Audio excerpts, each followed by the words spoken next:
apresentação de slide.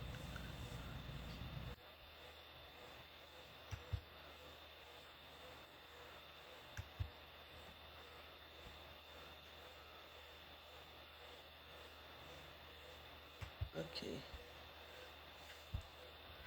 Mas você bem merece.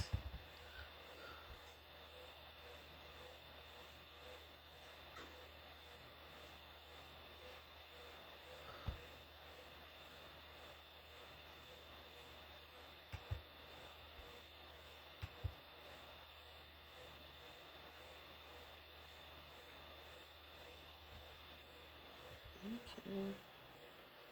Compartilhar link.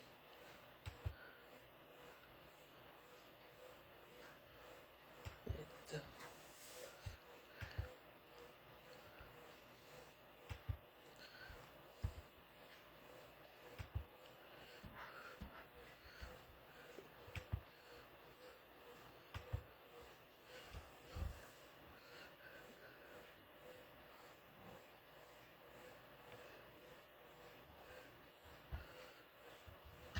Ah, já sei que não tá dando certo. Agora vai.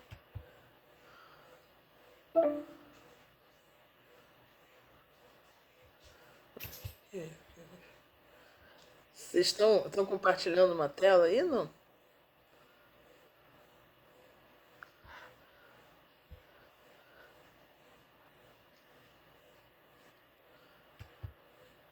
Oi. Não, professora. Não? Eita. Não. Eu botei no chat aí, mas acho que você não consegue ver. Eita. O que tá acontecendo aqui?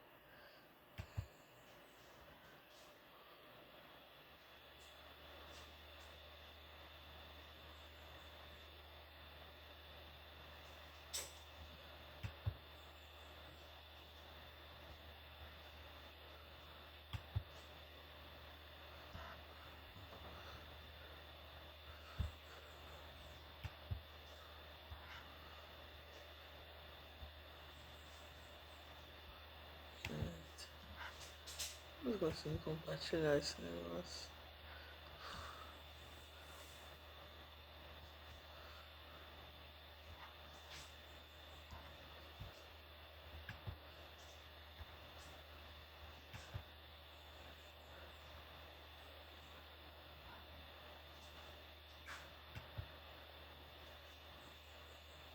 Compartilho. Ah, foi agora. Agora foi. Só não foi o PowerPoint, mas vai agora. Entrou o PowerPoint aí? Agora sim. É chato, só que eu não consigo ver vocês, né? Isso que às vezes quando eu dava aula. Tem um jeito de compartilhar e eu continuar olhando a tela do computador, o Zoom eu consigo fazer isso, né? Aqui eu não sei. Deixa eu ver aqueles outros meios de compartilhamento. Por aqui eu não sei não. É. Deixa eu ver, peraí. Aqui tem esse aqui, vou tentar esse meio de compartilhamento aqui, ver o que acontece. Guia. Deixa eu ver.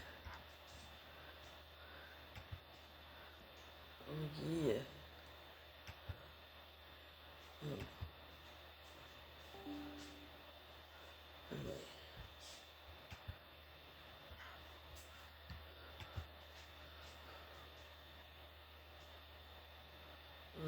Aqui tá funcionando. Vai compartilhar a página da.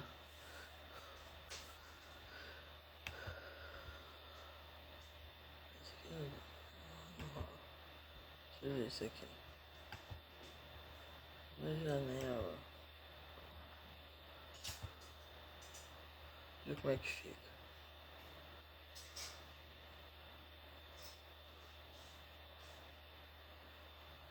Ah, gostei desse aqui. Fica menorzinho. Mas pelo menos fica. Eu não fico sem ver vocês. Pera aí.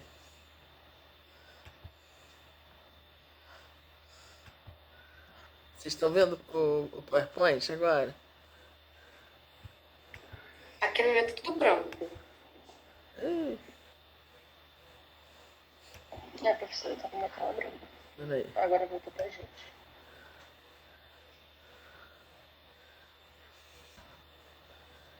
Eu vou aqui.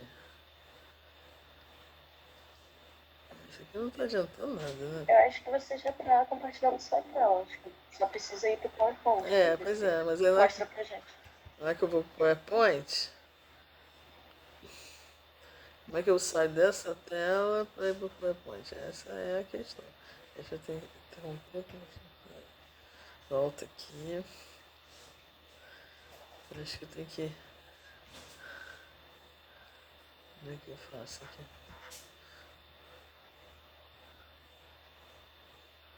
Não vai dia.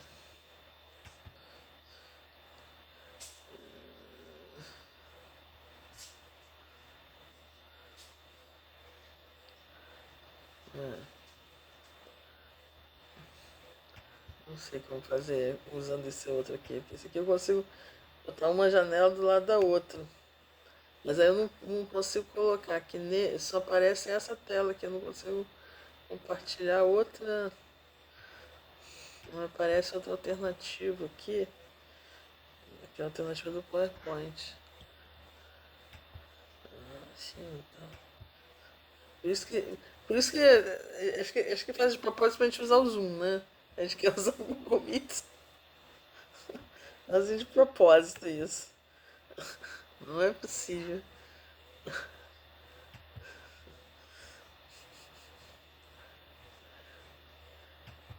Vamos. Agora eu perdi a tela cadê? Fechei?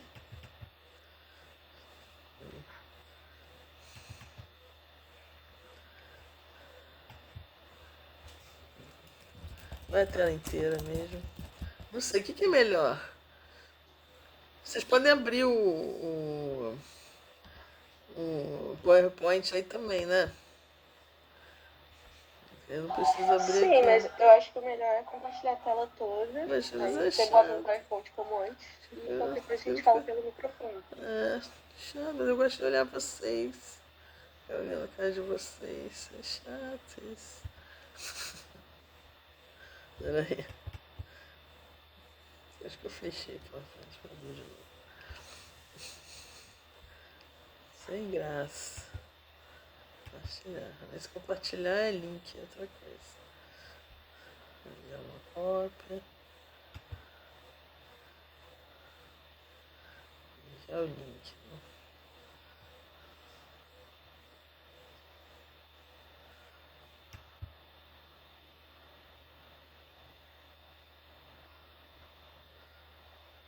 Aqui não. Configurar a conta de Outlook agora. Vou ter algum outro recurso aqui. Mas vamos lá. Então, vamos assim mesmo. Tem jeito. Falta de alternativa melhor.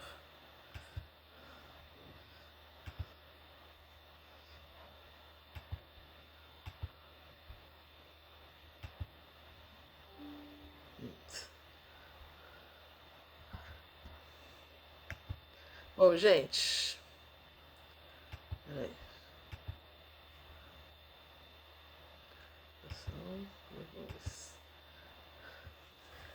Eu postei para vocês uma aula sobre ética administrativa e políticas de integridade.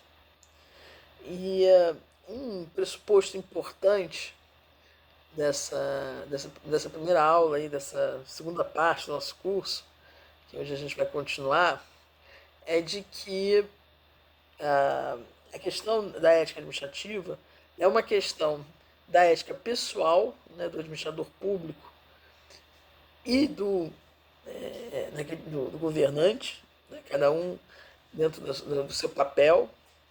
Aqui a nossa ênfase aqui, né, a nossa preocupação é com a ética do administrador público.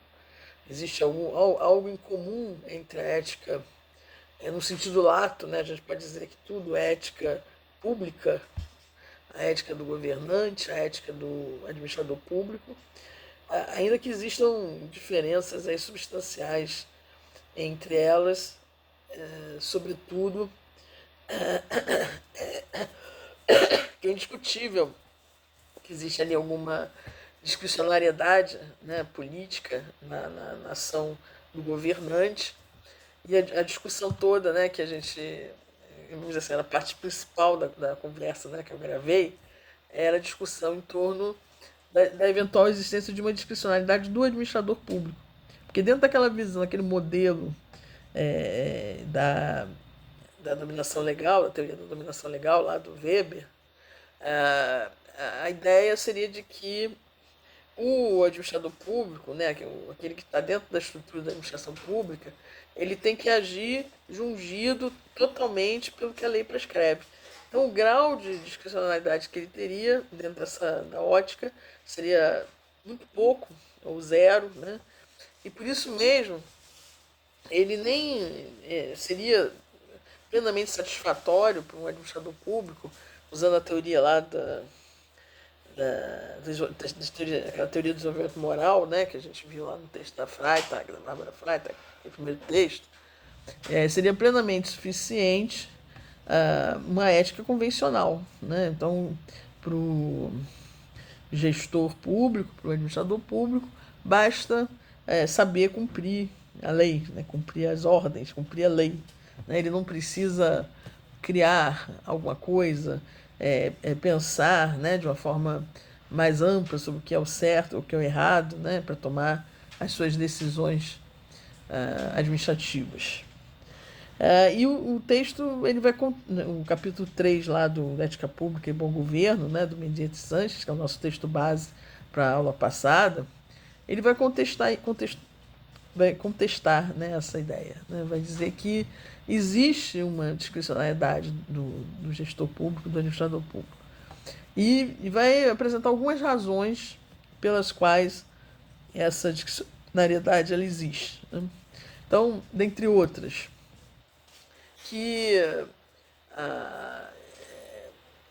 as questões administrativas não são exclusivamente técnicas, né? Mesmo questões que são eminentemente técnicas envolvem um certo grau de discricionalidade política, que muitas vezes o próprio político, né, o próprio governante, ele acha interessante atribuir, né, escolhe atribuir um certo grau de discricionariedade aos administradores públicos. E no que tange a determinados serviços públicos, existe um poder muito grande do que se chama na teoria da administração pública, especialmente na teoria das políticas públicas,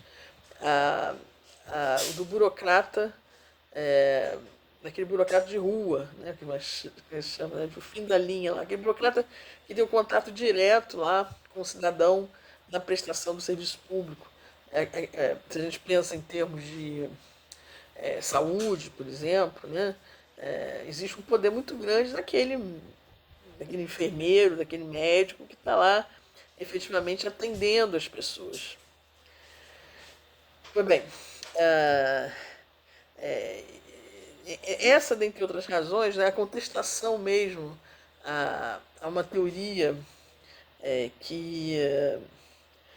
da nova gestão pública, né, que pretendia colocar a questão da eficiência na administração pública em termos de comparável ou em parâmetros comparáveis com a eficiência do setor privado, né? Isso é alguma outra coisa também que o texto vai contestar, até citando clássicos aí da teoria, até da teoria da corrupção que existe, né?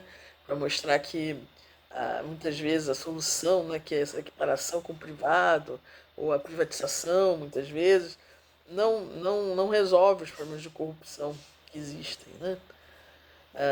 E o que se coloca aí como crucial, né, é que se eu tenho, né, uma preocupação com aquela deliberação daquele sujeito, que é o administrador público, que vai decidir, né, ao fim e ao cabo, ele tem um grau de discricionariedade, né, como é que ele vai agir. Por outro lado, existe ali, delimitando aquela atuação daquele administrador público, uma ética que é uma ética que tem um aspecto aí institucional. Né? Existe uma dimensão aí de uma cultura organizativa, e a gente vai falar, começamos já a falar na aula passada, né? Justamente de um contexto aí de integridade, né? De uma cultura que seja uma cultura de integridade, né? Uma cultura que estimule, né? A escolha de ações, da prática de ações éticas pelo gestor público. Em determinadas organizações isso acontece, em outras talvez não, né? Eu já ouvi alguns relatos, por exemplo, no âmbito das instituições policiais, né? Em determinadas partes dessas instituições policiais, em que as pessoas se viam ali em situações difíceis para agir corretamente, né? Dentro vamos dizer assim, de uma corrupção institucionalizada. Então, quando você tem uma cultura organizativa já corrompida, né, a coisa fica muito difícil, né? E existe também aí o que se coloca lá como as políticas de integridade. Isso é fundamental, a gente vai falar de corrupção e vamos falar depois do que fazer, né? A nossa próxima conversa é o que fazer, né? Porque se a gente sabe que a gente tem o problema da corrupção, né? O que fazer, afinal de contas, né? É melhor desistir, é melhor, não, aqui a gente é assim mesmo, essa bagunça, essa corrupção mesmo, né? Ah, eu vou pedir para ela encostar a porta aqui. Sandra! Encosta a porta, eu tô dando aula.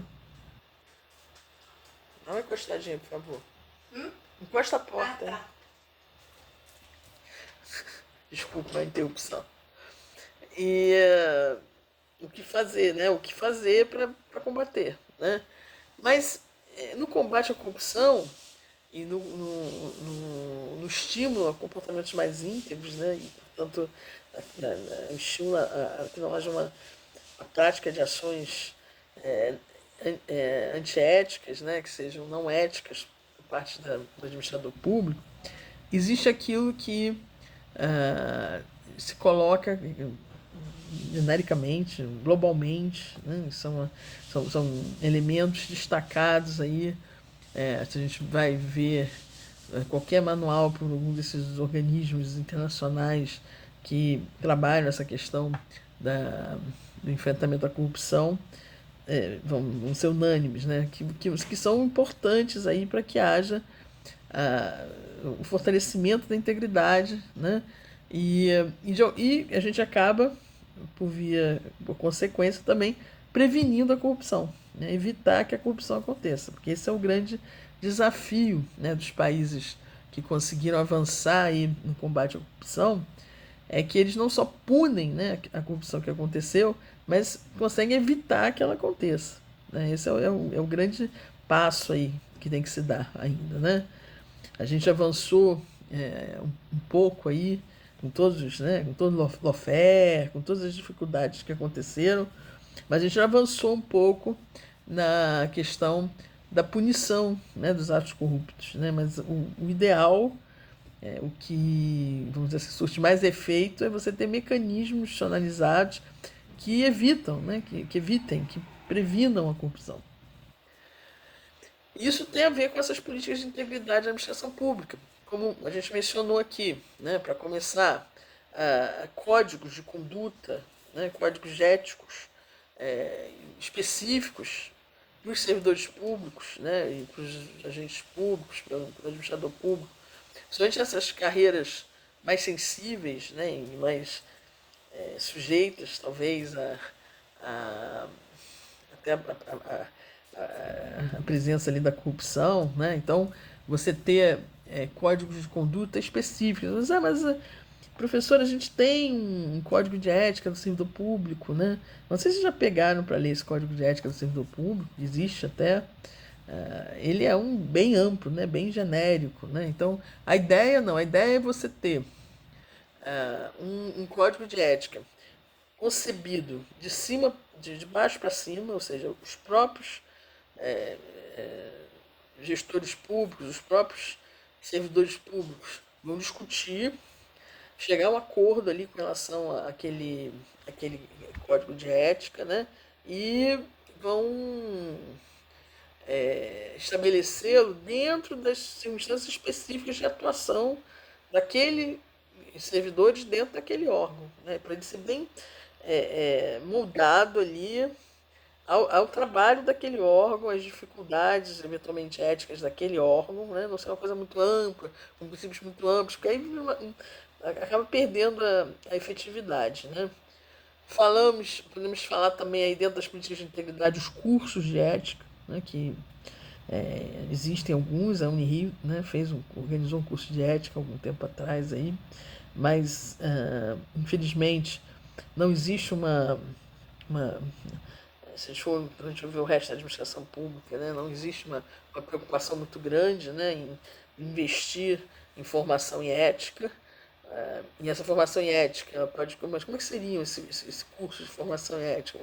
Você pode ter um curso mais de discussão de teorias, né, morais, né, como a gente fez até de certa forma na primeira parte do nosso curso. Ou você pode ter uma discussão, né, um debate mais até com estudo de caso, né, voltado mais para as circunstâncias concretas, né, pensando a questão ética no desafio aí das instituições como elas existem, né? Então eu diria que até o ideal seria você conciliar, né, essas duas coisas. Também a questão do conflito de interesses, né? Esse é um tema muito importante aqui no Brasil porque existem realmente abusos grandes aqui, né? A gente tem uma disciplina, alguma disciplina sobre conflito de interesses, mas precisamos avançar mais, né, para evitar, né, que mesmo aquele conflito de interesses que seja um conflito potencial, ele seja evitado, né? Aquela história, né? Não, o rei está nu, né? E é preciso que todos digam, né? O rei está nu, né? Quer dizer, não basta, né? Eu dizer, eu ter uma situação, né? É preciso que aquela situação seja transparente para todos, né? Que todos participem daquele meu juízo sobre aquela situação, né? Então, eu sou uma pessoa correta, né? Eu tenho uma pessoa jurídica, né, que poderia se beneficiar de contatos com a administração, mas eu nunca vou fazer isso. Mas só o fato de eu ter a possibilidade, né, de beneficiar, isso já é ruim, né? Isso já, para quem olha de fora, diz, mas olha lá, como é que aquele cara está exercendo aquela função pública, né? Se ele pode se beneficiar de contratos, né, dentro daquele, relacionados àquele cargo ali que ele ocupa, né? Aí você diz, não, mas eu eu sou uma pessoa correta, eu não me utilizo dessa possibilidade, né, de benefício próprio. Ok, mas é, não pode, não pode, né? Você tem que se desincompatibilizar ali da gestão, né, daquela pessoa jurídica, né, contratar uma gestão privada, fazer alguma coisa, né, para evitar o conflito de interesses, né? Então, isso é um tema muito importante, que também a gente chegou a mencionar, a gente começou a mencionar aqui na aula passada. É claro, né, é fundamental aí uma comissão, um conselho de ética, né? Isso a nível federal existe hoje o estabelecimento de uma política de integridade, que uma pauta importante é justamente a previsão da criação dentro de cada organização de uma comissão de ética. O ideal seria que houvesse uma certa independência, uma valorização do trabalho dessa comissão em termos de dedicação, né, do corpo de funcionários que a exercem. Na prática não é o que acontece, devo dizer, né?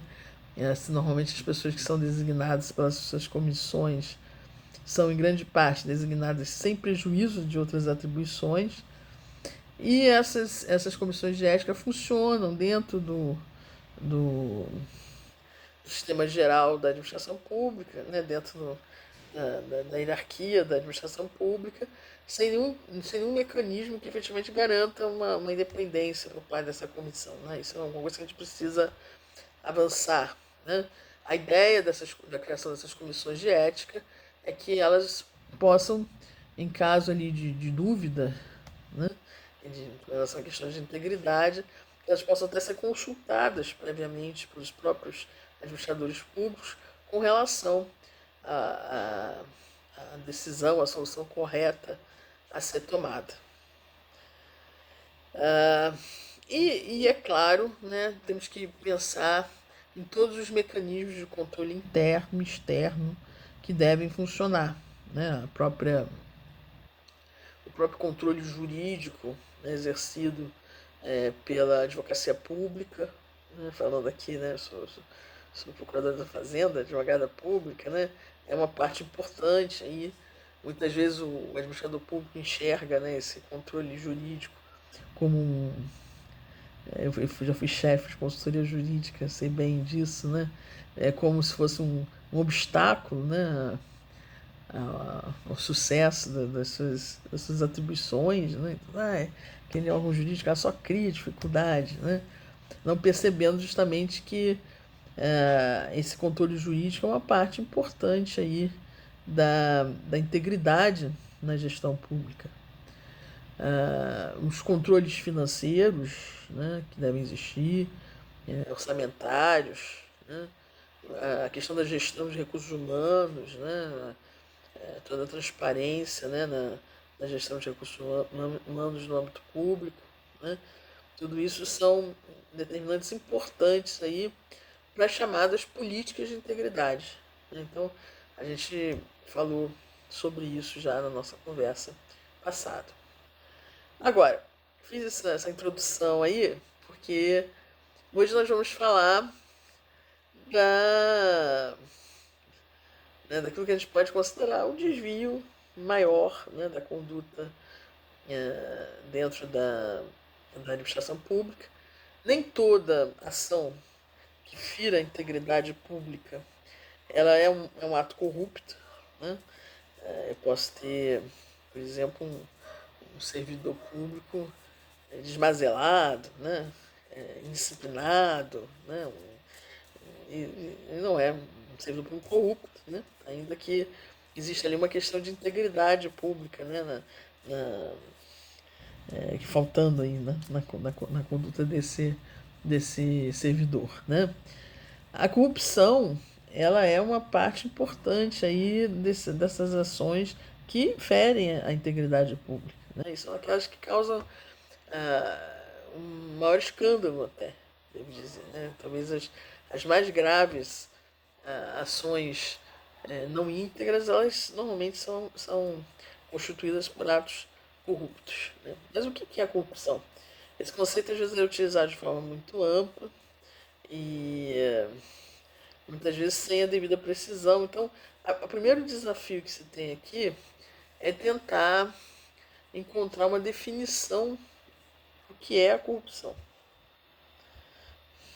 Então, essas ambiguidades aí no uso da palavra, a ONU, quando fez aquela convenção importante, né, se não conhecem, recomendo, né, a leitura da Convenção da ONU de combate à corrupção. Eles preferiram não definir o que era corrupção e fizeram uma definição por exemplificação. Né? Então, citaram, né, alguns casos, alguns exemplos, né, citando alguns exemplos de casos em que normalmente se configura a corrupção. Né? A propina, né? E por aí vai. Né? Mas seria talvez possível encontrar uma definição aí de mínimos. Né? Uma primeira questão que se coloca é se é possível falar em corrupção em sentido no setor privado também, ou se a corrupção somente acontece no setor público. Isso depende da forma como você vai definir a corrupção. A definição, talvez mais corriqueira, que eu não tenho aqui no slide, é a definição da transparência internacional. Cadê o livro da Ackerman? O livro da Ackerman está aqui. A Ackerman mesmo ela usa essa definição, né? E segundo essa definição, cadê o livro da Ackerman? Deixa eu ver aqui. Peguei o livro do Medieta de Sanches, não peguei o livro da Ackerman. Ackerman tem um livro que é uma referência sobre corrupção, uma obra meio obrigatória. Tem ela aqui. Onde estará?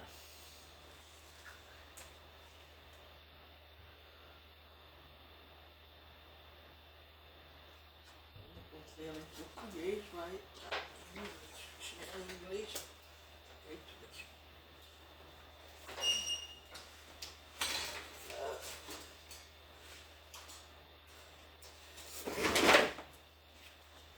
Aí os livros todos, né? Nossa. Notei. A Ackerman, ela tem esse livro, que é um clássico. Né? A Fundação Getúlio Vargas traduziu esse livro há 2 anos atrás, Corrupção e Governo. Susan Rose Ackerman. Eu coloquei inclusive para vocês lá, quando eles fizeram a tradução aqui no Brasil, a Fundação Getúlio Vargas fez uma entrevista com ela e com a Boni Palífica. A Boni Palífica ela entrou nesse livro na terceira edição, na segunda edição. Ela ajudou a Susan Ackerman a fazer a atualização do livro, né? E bom, eu dizia então, falava então dessa dificuldade de definir, né? E como eu disse, normalmente você vai definir, né? Uma possibilidade seria a que a Convenção da ONU fez, fez uma tipologia, né, das corrupção, então a bribery, né, a oferecer dinheiro para alguém, né, a extorsão, troca de favores, o nepotismo, né, a fraude judicial, a fraude eleitoral, a fraude orçamentária, a fraude nos serviços públicos, e por aí vai, né? Conflito de interesses. Aqui você tem então uma das possibilidades aí para definir, né, o que seria a corrupção, né? Agora, a definição mais corriqueira, como eu disse, é a da transparência internacional. Queria pegar aqui para ler para vocês. Deixa eu encontrar. Como é que é?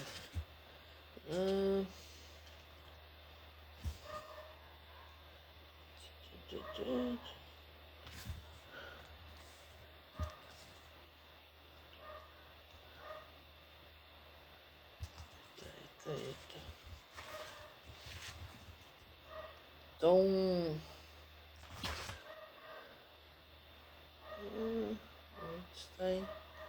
Goldstein, papapá.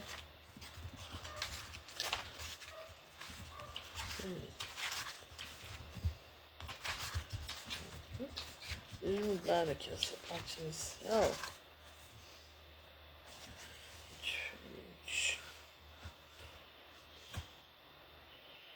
Índice de controle da corrupção, aí já é os índices, aí já é outra coisa.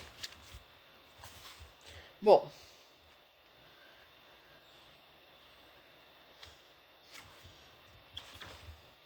eu encontrei aqui, aqui logo no início, em algum lugar aqui, ela vai mencionar o critério da transparência internacional. O critério da transparência internacional vai fazer vai dizer o seguinte: existe a possibilidade da corrupção privada quando a prática do ato é, pelo, pela pessoa, né, no âmbito privado, não visa o benefício da, da própria empresa, mas visa o seu próprio benefício, o benefício da sua família ou dos seus amigos. Né? Então, o gestor privado, né, que gere, né, de uma forma nociva a própria empresa e se beneficia disso, ele está praticando um ato de corrupção também. Vocês provavelmente vão dizer, mas essa corrupção não interessa tanto aí, porque a corrupção, essa corrupção é uma corrupção que prejudica a empresa. Depende da empresa, né? Porque se eu tenho uma grande empresa pública, né, ou se eu tenho uma grande multinacional, uma empresa, uma grande, uma grande empresa, né, com ramificações no mundo todo, né, ou em setores estratégicos ali da economia global, um ato de corrupção privada pode ter consequências às vezes mais graves que a corrupção administrativa. E da mesma forma, eu penso em termos, né, de ah, existe ali, né, uma função, né, a função do gestor público, né, assim como o gestor privado tinha aquela função de gerir lá a empresa, aqui o gestor público ele tem uma função, inclusive no caso o gestor público atribuída por lei, né, do que ele pode ou não fazer, e ele deixa de fazer ou faz alguma coisa, né, que não era devida, com prejuízo público, né, com prejuízo daquilo que interessa à população. E disso ele tira algum benefício, direto ou indireto. Né? Mas eu não beneficiei diretamente, sim, mas houve algum benefício indireto? Né? Porque normalmente o corruptor ele tem interesse aí, muitas vezes, nesse benefício indireto. Né? E isso também não. O fato de não haver um benefício direto não desconfigura, né, a corrupção. Aí nessa época aí da operação do Lava Jato, né, do caso Lava Jato, era muito comum alguns políticos dizerem assim, mas eu nunca me beneficiei diretamente, né, esse dinheiro revertia para o partido, né, para as ações partidárias, né, mas isso não descaracteriza aquele ato como um ato de corrupção, né, só porque aquela pessoa não se beneficiou daquele dinheiro pessoalmente, ou a sua família, aquele ato, né, trouxe algum benefício indireto, afinal de contas ele beneficiou o partido dele, né, não beneficiou o partido de outras pessoas, né? Então houve ali um benefício indireto e, e se configura a corrupção administrativa. A Transparência Internacional ainda vai fazer uma outra distinção, ela vai diferenciar entre a pequena corrupção, a grande corrupção e o que a gente vai chamar aí né, assim, mais do que grande, né, que é a captura das políticas públicas. Então, vamos lá identificar né, o que diferencia essas três situações. Aí. A pequena corrupção é aquela corrupção que a gente mais vê. Né? É a corrupção que se dá aqueles atos individuais ali do servidor público, na relação muitas vezes ali direta com o cidadão, né? A propina que você dá, né? Você não, né? Vocês não dão propina para ninguém, mas assim, eventualmente, né? Um cidadão lá dá uma propina pro cara, né? Combina lá um esquema qualquer, né? Isso é a pequena corrupção, ela é a mais visível, né? E do ponto de vista da corrosão da integridade, ela é muito nociva, porque como ela é muito visível, ela traz essa sensação de impunidade na corrupção. Né? Olha, todo mundo faz isso, olha só que absurdo, né? Quanta gente corrupta, né? O cara tem que dar aqui um dinheirinho e tal para a pessoa andar mais rápido. Como é que é isso, né? Como é que funciona isso, né? Que absurdo, né? Que que comportamento não só antiético, como ilegal, né? Mas isso é um outro aspecto que a gente vai ver, porque a corrupção, ela, uma boa parte, ela configura também condutas ilegais, né? Ainda que não necessariamente. Você pode ter uma corrupção que a gente vai ver lá nos exatos termos da lei, né? Ela não se configuraria como tal, né? Mas eu sempre digo o seguinte, no caso brasileiro, a gente tem lá o princípio na Constituição, o princípio da moralidade administrativa. Então, como a gente tem constitucionalizado o princípio da moralidade administrativa, essa ideia de um ato de corrupção que, que seja juridicamente inatacável, eu diria que no caso brasileiro é impossível, né? Muito bem. Usando a pequena corrupção, então você tem a grande corrupção. É a grande corrupção.